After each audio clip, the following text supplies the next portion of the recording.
I don't think Jimmy Butler can single-handedly beat the Lakers 4 times in a 7-game series, but he came pretty close last night. 40 points, 13 assists, 11 rebounds, and the kind of finals performance that we'll remember for quite some time. And he's doing it without 2 starters, 2 key ingredients, Goran Dragic and Bam Adebayo. Butler had to do it all. And, of course, it'll be even more special if Miami would somehow win this series, which is going to be tough sledding. He had to use every ounce of energy last night when they basically are telling him, you got to play every minute. You got to go out there and play as long as you can. By the way, can you give us an offensive boost, and can you guard LeBron? They trailed 2-1. They still have the serious injury problems, but Butler and the Heat answered all the people who were saying this was going to be a foregone conclusion, and by foregone, F-O-U-R, it was going to be a foregone conclusion with the sweep. The Lakers made it look easy through the first 2 games, and now they got a little bit of a fight on their hands because a young team getting confidence is a dangerous team. If Goran Dragic and Bam Adebayo come back, maybe you can steal another game here or 2. But Jimmy Butler, just give him 4 guys on the court, and he'll take care of the rest. There was a little bit of back and forth there. LeBron in the first quarter was talking. He was chirping to Jimmy Butler, and Jimmy had this to say about that encounter. First, I just wanted to clarify. It looked like you said you're in trouble. Is that what you said? That is what I said. Okay. We're not going to act like I'm just out there talking trash because I'm not. Brian said it to me at the end of the first. That's what happened. I just said it to him in the fourth quarter. That's great. LeBron said it to him in the first quarter. Jimmy Butler in the fourth quarter said, you're in trouble. Here's LeBron James on Jimmy Butler. I thought Jimmy was phenomenal. You know, he did everything that they needed for him to do tonight, and he came through big time in a big-time game. One of the best competitors that we have in our game. We love that opportunity. So for me personally, I don't know how many more opportunities I'm going to have. So, to be able to go against a fierce competitor like that is something I'll look back on when I'm done playing, but I missed those moments. Yeah, they also missed a ton of threes last night. Anthony Davis has to take more than 9 shots in 33 minutes and shoot more than 2 free throws. Miami did a good job, but here's the problem. The Lakers fell in love with the three-point shot. Here's your stat.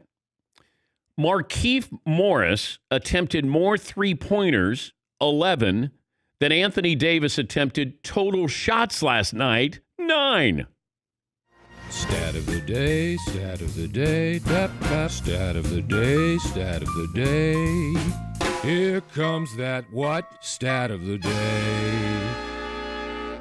Yeah, you can get 40-point triple-double, but you also have to have a little bit of help. And I thought that even though LeBron had a pretty good night, a little bit sloppy at times, Jimmy Butler's guarding LeBron and trying not to switch on these pick and rolls. But that's what it was. Jimmy Butler doesn't switch when he's guarding LeBron. But what the Heat were able to do is they would get these switches, and then Jimmy Butler could take advantage of that. I know it's only one game, and Jimmy Butler has been marvelous in the bubble. Even if the Lakers win this, I still look at Jimmy Butler, and I'll look at him differently than I ever have. Because, he was a great story in Chicago. Of course, he hated dealing with those younger players in Minnesota who didn't want to listen to him. And here he has a team where they listen to him. They want to impress Jimmy Butler. And you saw that last night. I mean, Kelly Olynyk, Tyler Hero, those guys stepping up. It's an interesting roster that they put together here. But if Goran Dragic, you got to have Bam Adebayo there. But if you had Goran Dragic, then this can be extended to maybe 6 games, maybe 7. And I thought that from the beginning that Miami could take 2 games here. But you have 19 turnovers. You're not hitting your three-point shots. And LeBron, stay on the court. 10 seconds to go and you walk off the court. Come on. You're better than that. Oh, the game's over. No, stay. Just stay. You know what? After that game, and you're not catching a flight, don't walk off the court. If anything, why don't you just, with 10 seconds to go, make your way over to Jimmy Butler and just give him a nod and say, hey, congrats, that was a great performance. It's one of the great performances in finals history. And it came at a pivotal time. You're down 2-0.